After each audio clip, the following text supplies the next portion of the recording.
લક્ષ્ય ન્યૂઝ, એક નજર, એક લક્ષ્ય.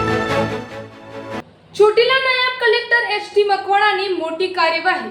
આજરોજ તારીખ 18/7/2026ના રોજ નાયબ કલેક્ટર અને sub divisional magistrate Chotila Shri H T. Makwana અને તેમની ટીમ સાથે Chotila Jasdan national highway 351G પર પેટ્રોલિંગમાં હતા. તે દરમિયાન પાંચાવડા ગામ નજીકથી Ashok Leyland truck number GJ03 CW 9271 શંકાસ્પદ જણાતા તેને રોકી તેની તપાસ કરવામાં આવી હતી. આ તપાસ દરમિયાન ટ્રકમાં ભરેલ ફોર્ટિફાઈડ ચોખાના કટ્ટામાં બંબી મારીને તપાસ કરતા કટ્ટામાંથી સરકારી વિતરણ માટેના ફોર્ટિફાઈડ ચોખાના કુલ 450 કટ્ટા ભરેલા એટલે કે અંદાજે 20,000 કિલોગ્રામનો જથ્થો મળી આવ્યો હતો.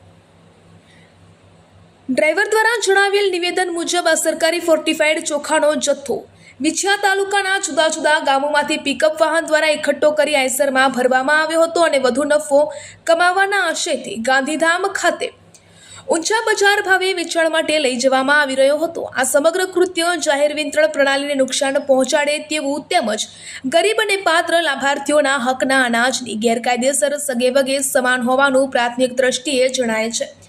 આ તપાસ દરમિયાન જપ્ત કરાયેલા સરકારી ફોર્ટિફાઈડ ચોખાની અંદાજિત કિંમત ₹10 લાખ તથા ટ્રકની અંદાજિત કિંમત ₹20 લાખ મળીને કુલ ₹30 લાખનો મુદ્દામાલ સીઝ કરવામાં આવ્યો હતો.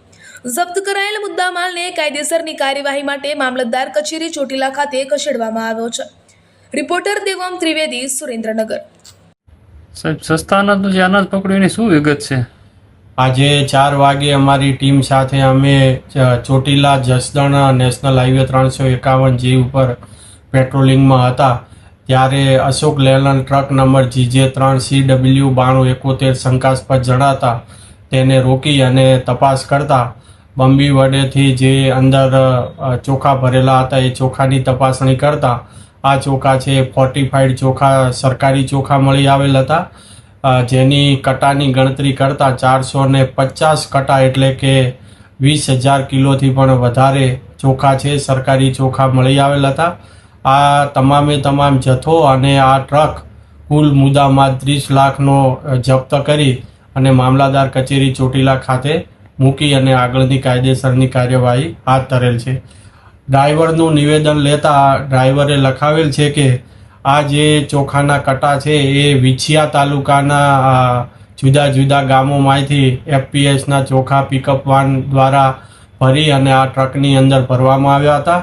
અને આ જે ભરાવનાર છે એ સિદ્ધરાજભાઈ મંગળુભાઈ દાદલ રહે ધારઈ દ્વારા ભરાવવામાં આવેલ છે તેવું નિવેદન આ ટ્રકના ડ્રાઈવર જગુભાઈ ભુરાભાઈ કાલિયાએ રહે જસદણ નાઓએ લખાવેલ છે. આ તમામ હકીકતો ધ્યાને લઈ અને આગળની કાયદેસરની કાર્યવાહી હાથ ધરેલ છે.